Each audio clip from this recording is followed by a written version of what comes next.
투데이 핫이슈 인터뷰 시간이에요. 하루가 다르게 급변하는 부동산 시장입니다.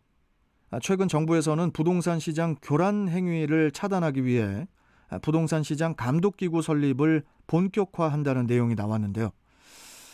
자, 이와 관련해서 서진형 대한부동산학회 회장 겸 경인여대 교수 연결해서 자세한 내용 나눠보도록 하죠. 자, 서진형 회장님 안녕하세요. 네, 안녕하십니까. 예, 자주 뵙습니다, 네. 회장님. 예.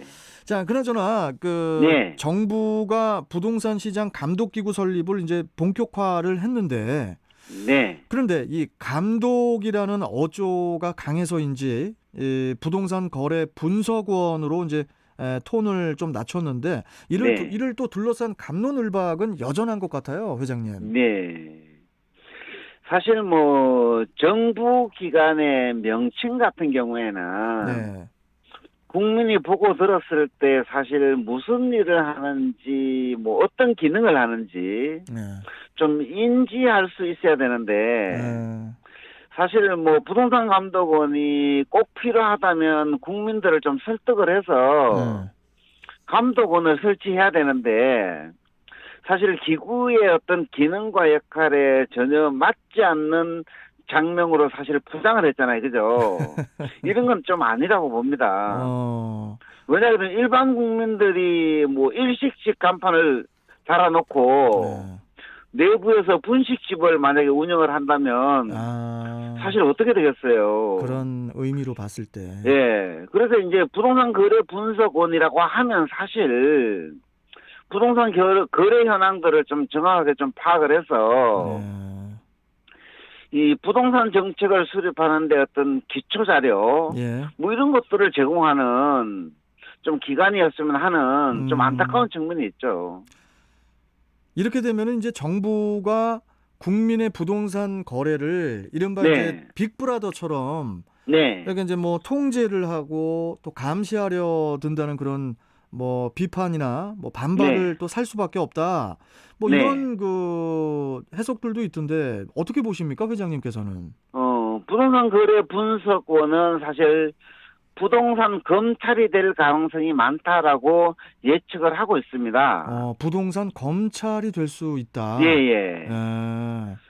부동산 실거래라든지 자금 조달 계획서라든지 그다음에 이제 부동산 시장에서 위법 탈법 행위들을 수사하고 이런 업무들을 모두 수행할 것으로 보여지고요. 그다음에 주민등록증의 어떤 전산 정보라든지 등기, 세금, 그다음에 국민연금이라든지 기초연금 이런 것들이 금융자산이라든지 금융거래라든지 신용정보 그런 것들을 다 감시할 수 있다라는 거잖아요. 예, 그렇죠. 이렇게 사실 개인의 계좌까지 모든 것을 이렇게 들여다보게 되면 사실 개인의 어떤 사생활에 대한 과잉 침해, 사실 위헌이 사실 될 수도 있는, 그리고 이제 이런 것들을 특정인들을 대상으로 이제 만약에 조사를 하게 되면 아마 그렇게 되겠죠. 악용할 소지도 있지 않습니까, 그죠? 악용을 할 수도 있다고요? 그런 이제 문제점들을 많이 제시하고 있는 겁니다. 악용이 될 수도 있다라는 거예요? 예. 근데 저는 그런 생각도 들어요, 회장님. 네네.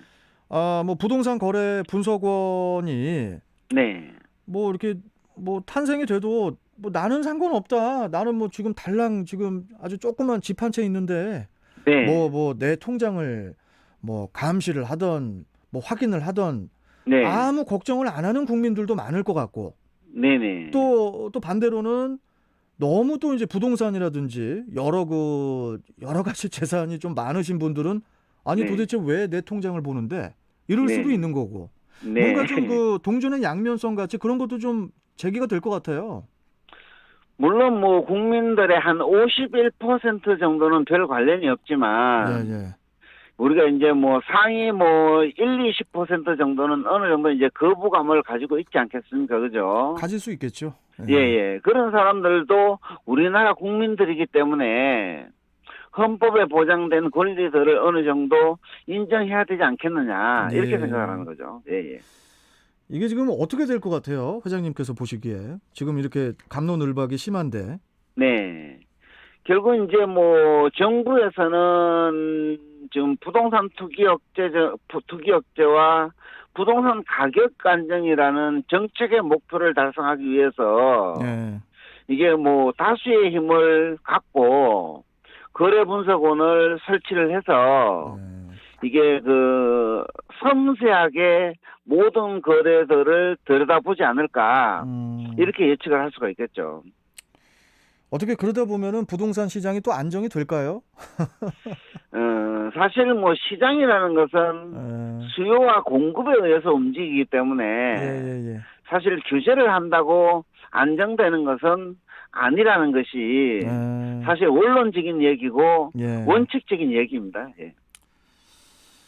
위축될 수 있다. 뭐 이런 의미로 해석이 되고.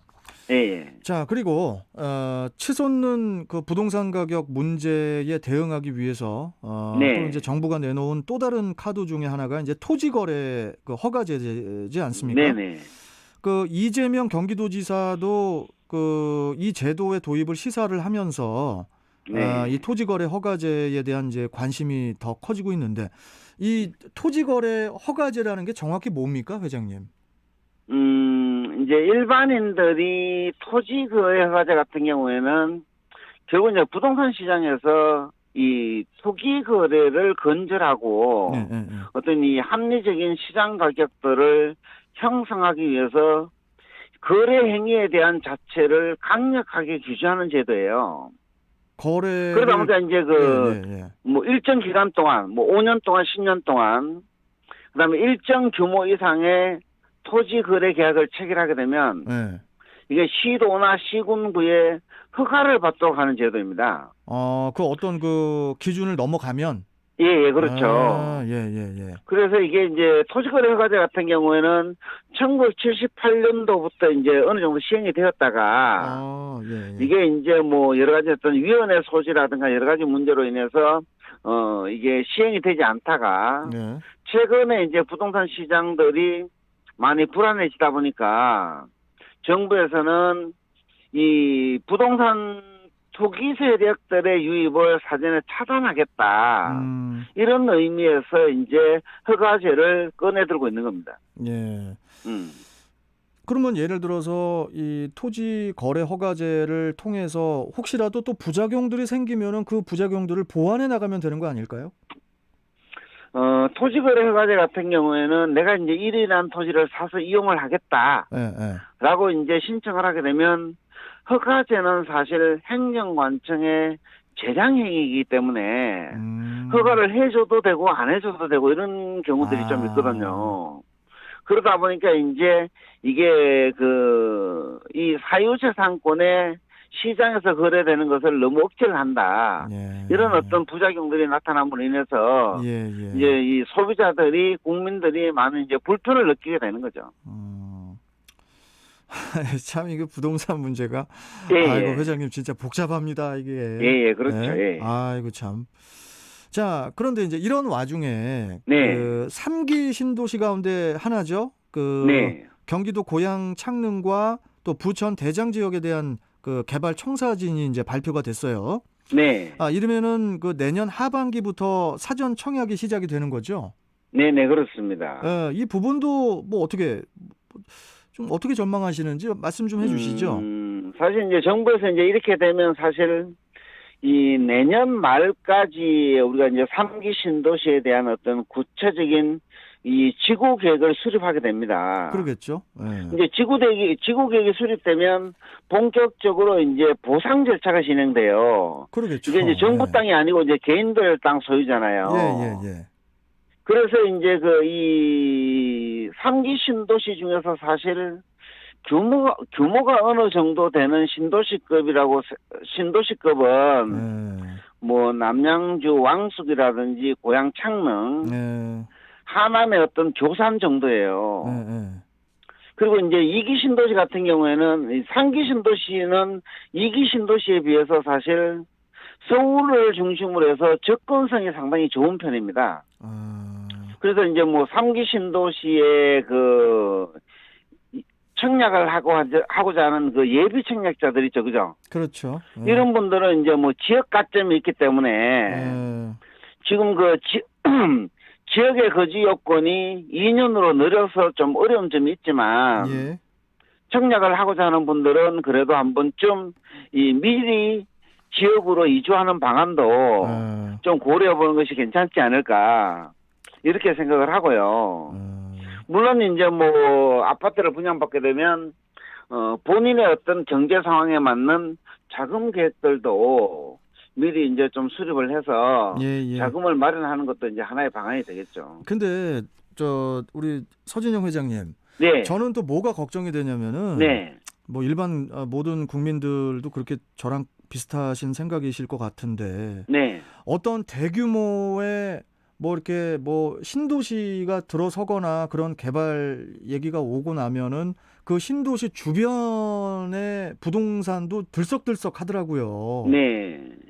그러다 보면은 또 부동산 문제가 또 터지는 거 아니에요. 계속.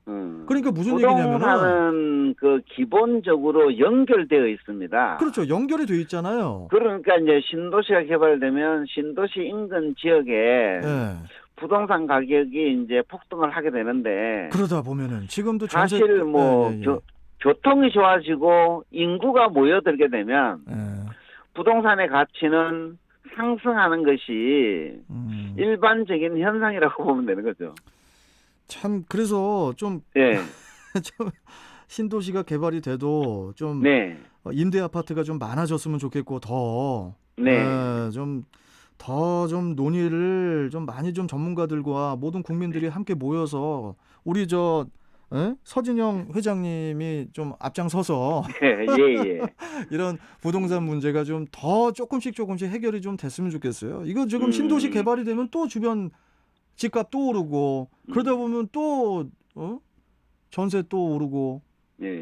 제가 뭐 예전에도 얘기를 한번 한 적이 있지만 우리가 이제 공공택지들을 많이 개발을 해서 사실 이제 국가에서는 기능 자체가 연고 임대주택을 많이 지어서 주거 취약계층에게 공급하는 이 공공의 그 정책들을 좀 펴주는 게 바른 방향이 아닌가. 그러니까요. 이렇게 생각을 합니다. 아무튼 뭐 우리 서진영 회장님과는 또 자주 뵈야 되기 때문에 자, 오늘 말씀은 여기까지 듣고 또 뵙도록 하겠습니다. 회장님. 감사합니다. 감사합니다. 자, 지금까지 서진형 대한부동산학회 회장과 이야기 나눠봤습니다.